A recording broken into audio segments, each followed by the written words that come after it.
Hey everybody, my name is Mallory, and today I'm going to be doing a review of the new Super Mario Bros. Movie from Illumination. There will be spoilers in this video, so if you haven't seen it yet, make sure to go watch the movie first and then come back if you're worried about spoilers. The first thing that I found absolutely gorgeous was the character design. They did an amazing job of translating from the video game characters to screen. My personal favorite was Luigi and Bowser. Bowser, that character design couldn't have been any better. The first time I saw it in the trailer, I was absolutely blown away. It was everything I could have wanted. There were some amazing Easter eggs as well. The whole time I was watching the movie, I was looking around the screen looking for the Easter eggs because I feel like I know a decent amount in the Mario games. Illumination did not disappoint. The next thing I loved about it were the heartfelt moments. Now, I'll get to it later about the amount of heartfelt moments that we had, but the few that we did get were wonderful. I loved the relationship between Mario and Luigi. I thought that was absolutely amazing. That was something I really wanted from this movie, was to explore their relationship. Mario didn't use the traditional nickname for Luigi, which in the lore, usually people call him Ouija. The lore, guys! The lore! The lore! He didn't use that. He actually called him Lou, which I thought was super cute. That's a smaller detail, but that's something that I noticed because I've always loved Luigi, so hearing that new nickname, I thought that was a really cute touch.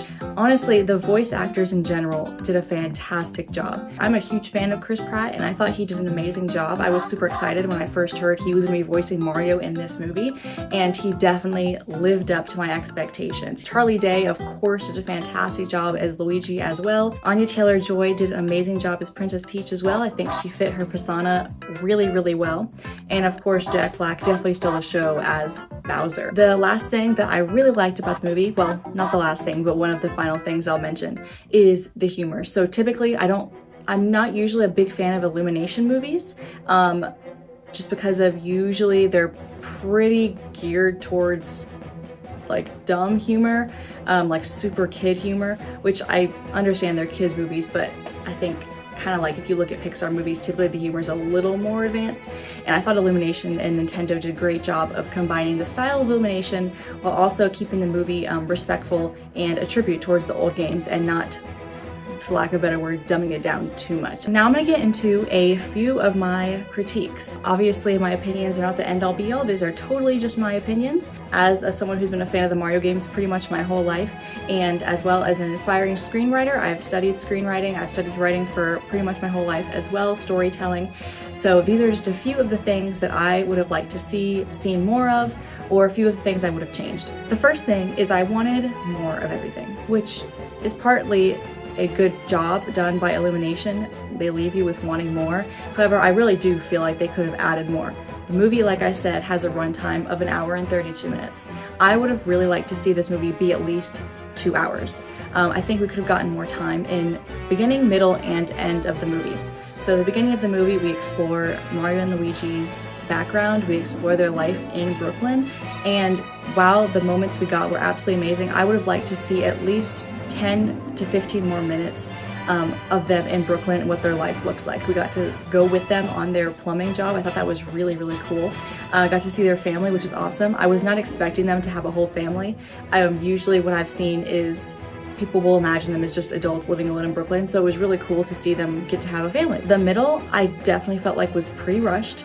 Peach only questions for a minute where Mario's from, which I feel like is a little bit surprising considering she's really, according to what she said, never remembers seeing another human being. And they go pretty quickly from them meeting all the way to her training him, which I just feel like, it all happened in the span of like 30 seconds, meeting and then training. That just went by really fast, and I would have loved to see Peach and Mario getting to know each other better and sitting down and really talking about their different worlds, how they got to be where they are, etc. So when you're writing a screenplay, I'm going to use Blake Snyder's Save the Cat beat sheet as an example for this. So when you're writing, typically the middle of your screenplay is there's a name for it called fun and games. That's like a term they use for the middle of your screenplay. The fun and games is typically what you see on the poster. What do you do when you play the game? Obviously you're working through World 1, World 2, World 3, etc. And we didn't explore that basically at all in this movie. Of course we had the Mario Kart, which was fantastic. And finally, the ending. The ending in particular, the final battle scene was great. I don't have any critiques about that. I thought that was really well done. But I'm talking about the very, very, very end. So after the journey, after everything's over, after Bowser's been defeated, we see Mario and Luigi now live, or at least live part-time in the Mushroom Kingdom, and they're plumbers there. And we only get that for 2 minutes. But the end credit scene is obviously the Yoshi egg. We hear the little like Yoshi wahoo, and then it ends.